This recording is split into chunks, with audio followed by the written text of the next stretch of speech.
was the day I lost you.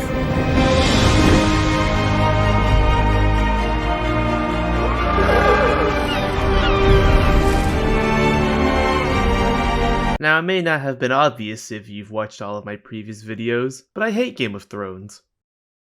Kinda. It wasn't always like that though. Game of Thrones used to be my favorite thing ever. I was that one annoying fan that told everyone I knew to watch it, despite it not really being a show for everyone with hindsight. But as you all know, that fame ended with the last season. But if we're being honest, Game of Thrones kinda started to lose it after season 4. Season 5 onwards was just a gradual decline in quality and writing, and we all know who to thank for that. I don't think I need to explain why the final season is so ass. I honestly never really got to sink it in back in 2019. When the show ended, I think I was just so disappointed with it that I just removed Game of Thrones from my mind because I couldn't bear it. So I didn't really get to join in the collective hatred for it. But now I fully understand, piece by piece, why Game of Thrones became so shit by the end. I honestly believe Game of Thrones got it worse than Star Wars did. Like, yeah, the sequel trilogy was a mess, but at least you could just kinda ignore it and watch some of the other Star Wars content.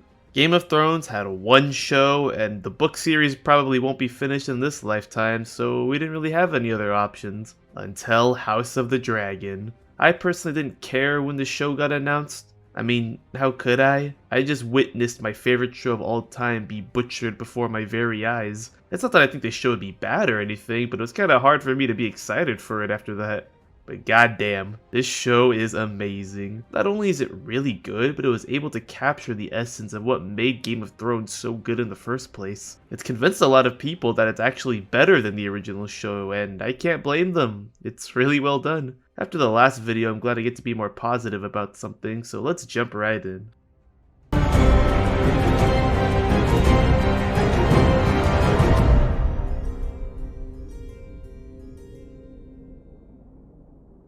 The plot is pretty sick.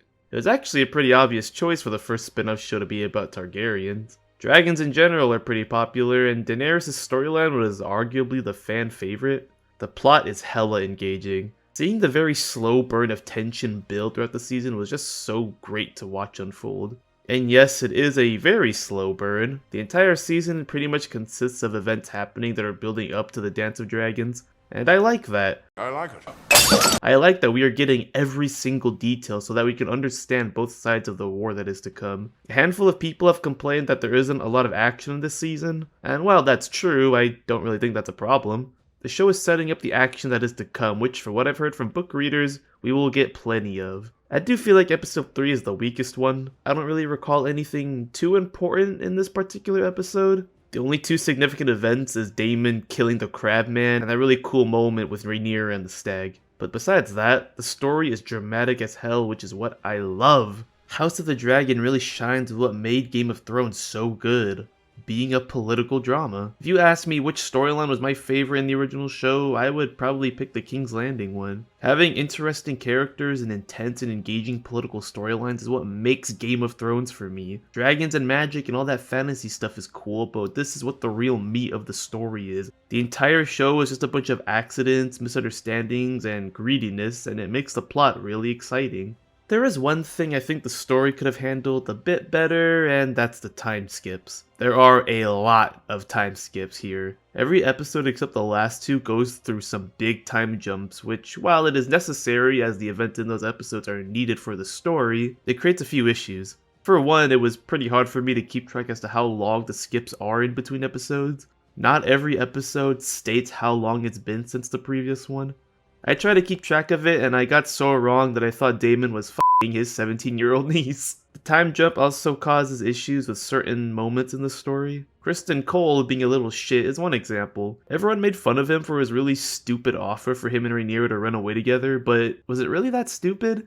I actually haven't seen a proper number as to how long episodes 4 and 5 are between each other, so we don't really know how long it's been since they hooked up, and we also don't really know how many times they did it. That part's really important as it separates Kristen from either being a selfish little shit who thinks he won Rhaenyra over from a one-night stand, or justifies his proposal because of how much time they've spent together. That part's very unclear and it really makes or breaks Kristen as a character. Another example is Otto being removed as Hand. That was a very intense confrontation which ended with Otto being fired, but that scene doesn't really mean much anymore as he just shows up again years later. I guess my main issue with the time skips is that a lot happens in between them that the show just can't possibly show us everything. The characters here are fantastic, each of them portrayed by a phenomenal actor.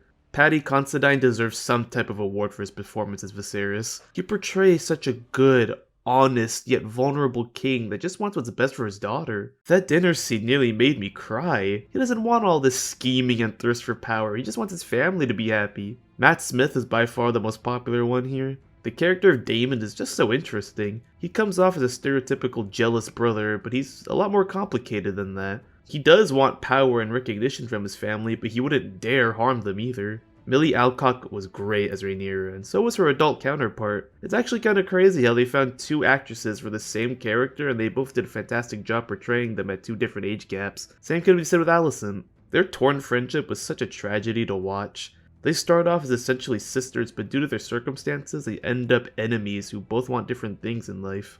I love how the baseline reason for their friendship coming to an end was love being the death of duty, a common theme with this franchise.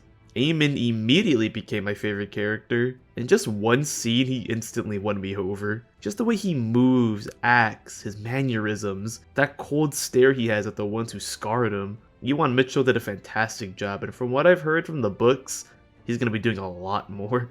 There are a few characters that are kind of not used as well.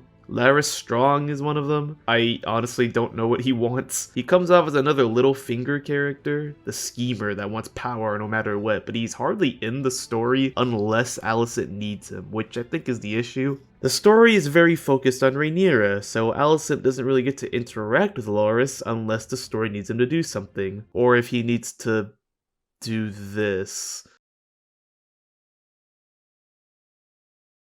What the f was this scene? I hope we get more from him because he pretty much shows up out of nowhere, kills his whole family, and then that's it. That's a bit much. Mysaria is another character that just kinda is there for a bit then leaves. I honestly forgot about her because she's gone for like 4 episodes and then comes back because she stole Aegon. I don't know if she's gonna play a larger role in season 2, but she wasn't that useful in this one. Those are pretty much the only characters that weren't the best, but they were just side characters. Thankfully none of the main cast was written terribly.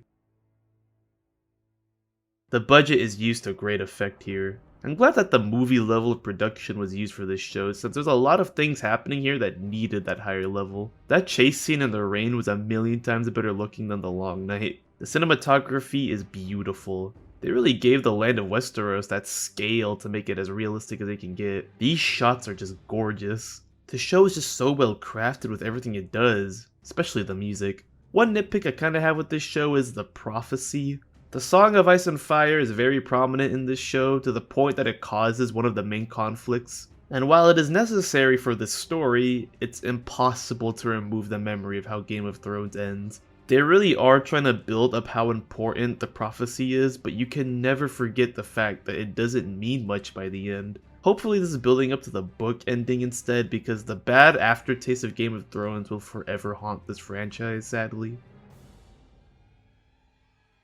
House of the Dragon is fantastic, and I might be calling it too soon, but I'm glad Game of Thrones is back with what made it great in the first place. While it doesn't subvert expectations like how the original show did, I'm glad it doesn't, because Game of Thrones became so well known for that kind of writing that when Dumb and Dumber were left to write the show on their own, they decided to make a gimmick of it and just do it whenever. And that's one of the main factors that ruined the show.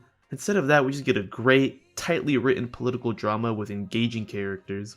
While the horrible ending to Game of Thrones still looms over this show, and I honestly don't think that will ever go away, it doesn't change the fact that this show is still great. 9 out of 10.